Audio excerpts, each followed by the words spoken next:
तोता उनकी मेहनत और लगन देखकर प्रभावित हुआ। उसने सोचा, ये छोटी चिड़िया सचमुच समझदार है। और तोता इतना सोचकर और गया। बहुत तेज बारिश हो रही थी।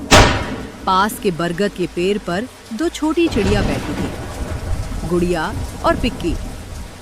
दोनों के पंख भीग चुके थे और वे पास पास सिमट कर बैठी थी। गुड़िया ने चिंतित होकर कहा, ये बारिश तो थमने का नाम ही नहीं ले रही। देखो पिक्की, हमारा घोंसला टपक रहा है। अगर ऐसे ही पानी आता रहा तो अंडे भी भीग जाएंगे।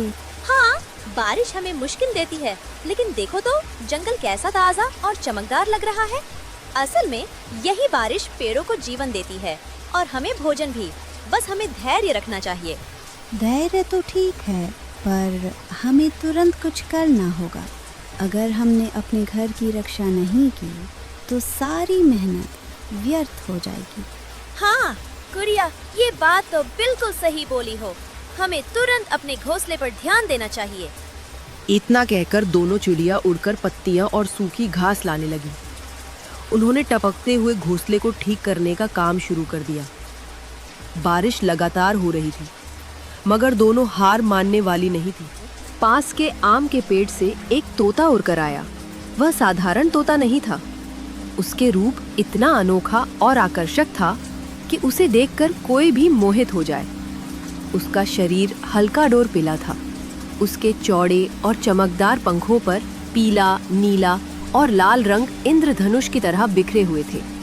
उसकी आंखें सफेद थीं, जिनमें नीले और काले रंग की गहराई झलकती थी। बारिश की बूंदें उसके पंखों पर मोतियों की तरह चमक रही थी। वो सचमुच जंगल का सबसे सुंदर और अलग दिखने वाला पक्षी था। अरे, इतनी बारिश में भी काम कर रही हो, क्यों न मेरे पेड़ पर आकर बैठो। मेरी शाखाएं चौड़ी और मजबूत हैं, तुम्हें भीगना नहीं पड़ेगा। गुड़िया ने धन्यवाद देकर कहा, तुम्हारी बात सही है, मगर पहले हमें अपना घोंसला सुरक्षित करना होगा। घर ही सुरक्षित रहेगा तो ही हम चैन से रह पाएंगे। तोता उनकी मेहनत और लगन देखकर प्रभावित हुआ। उसने सोचा, ये छोटी चिड़िया सचमुच समझदार है। और तोता इतना सोचकर और गया। और चिड़िया की मेहनत रंग लाई। अब पानी घोंसले के अंदर नहीं आ पा रहा था। दोनों चिड़िया बहुत खुश हुईं। धीरे धीरे बारिश रुकने लगी। आसमान में हल्की धूप निकली और एक खूबसूरत इंद्रधनुष फैल गया। जंगल ताजगी से भर उठा। पत्तों पर चमकती बूंदें मोतियों जैसी लग रही थीं। गुड़िया ने गहरी सांस लेकर कहा, आज मुझे एक बड़ी सीख मिली है। कठिनाइयाँ हमेशा आती हैं, लेकिन अगर हम मेहनत और एकता से उनका सामना करें तो वे हमें नुकसान नहीं पहुंचा सकती। बिल्कुल सही कहा। और देखो, हमारे दोस्त तोते ने भी हमें सिखाया कि मदद करना कितना अच्छा काम है। उस दिन से जंगल के और भी पक्षियों ने देखा कि कैसे दो चिड़ियों ने अपने घर को बचाया। सबने प्रेरणा ली और अपने अपने घरों को सुरक्षित करना शुरू कर दिया।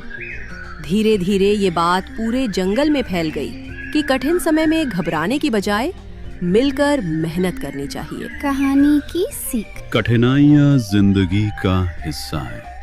उनसे भागने की बजाय समझदारी और मेहनत से उनका सामना करना चाहिए। और जब दोस्ती और मदद साथ हो तो कोई भी तूफान बड़ा नहीं लगता।